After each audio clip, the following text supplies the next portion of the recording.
This is... Hello? I got to fire someone yesterday. His name was Frank Cadaver. I admire Mr. Cadaver, and... Right, I like to call him Dr. Cadaver, because that was his profession. He was a highly regarded scientist in his field, though as few as there is. He was an anesthesiologist. And it is upsetting that he got removed from our program. But his work came with a bit of a troubling matter, as is the nature of Dr. Cadaver.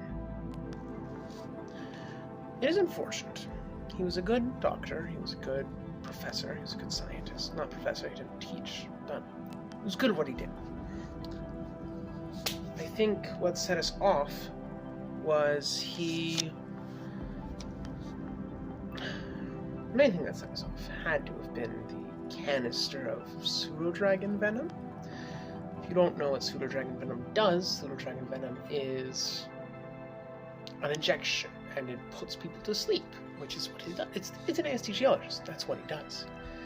He was trying to make a new formula that, for those allergic and those unable to take normal anesthetics, he would be able to do this one on. So he took some odd courses, so at least. And he was planning on synthesizing it into an air format. Because anesthesia that is injected is always more difficult than that which is inhaled, because you have to constantly inject them. Anesthesia that is inhaled will just put them unconscious and keep them unconscious as they're going through the operation. So as such,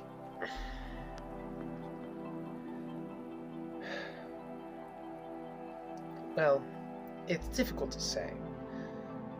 There were many subjects. He tried many tactics, as it were, but there were none that quite came across as well as the pseudo-dragon venom and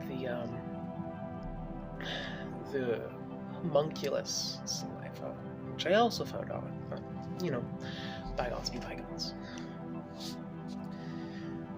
And after I let him go, or fired him, being a more brusque way to say it, I tried to talk to him afterwards, but I couldn't find him.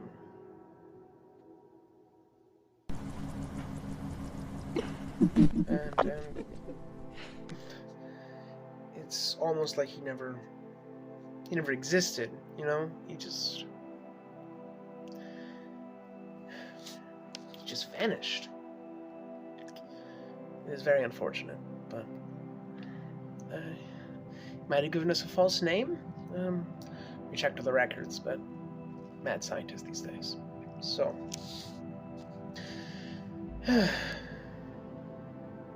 I also have the pleasure, or I should say displeasure, of having his most recent study, experiment, whatever you want to call them, here with me today.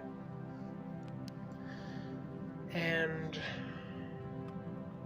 I don't know what to do about this one. She's not dead, per se, but you can tell that by her movement. She's still moving, and she's not a zombie. She'd be rotting, and we'd be able to find it in her, you know? But she is resting so heavily. We at least assume this is the correct terminology because it was by Dr. Cadaver. She's resting so heavily that we can't feel her heartbeat through any of our machines. Either means it doesn't exist, which would label her as medically dead, but like I just said, she's not dead. She's moving, alive, breathing, talking. Or her heartbeat is so low, so slow, that our machines cannot detect it. Either way, I find it odd. It's been only a day, but she should have woken up hours ago, honestly. I'm gonna try to fix it. I'm gonna try to figure out what makes her tick. No? I don't know how I'm going to do that. Regardless. I am getting a new... Subject's not the right word. It's more of a new job. I'll, of course, be doing these reports and helping on projects that I helped on and led, but there's a child that we've had reports of. His body's odd. From what I've been told, he has the strength of a full-grown man. I don't know how he got it, but he has that strength. It's within him. And he's lifted things that a baby, because he's 2, so more like a toddler, should not be able to lift. Physiologically speaking.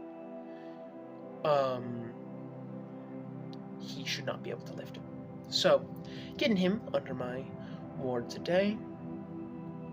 His name, well, he's 2, and well, he's not 2, he's a little hard to explain. So, he was swapped out with his parents because we got some weird readings when he was born.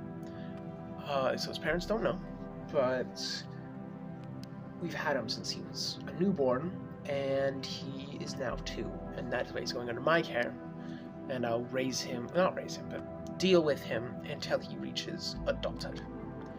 That is physical maturity for his race. He is a human, so once he reaches 18, 20, I will have to deal with him. But that is for another day, for another recording. For now, this is Professor Alexander, signing off.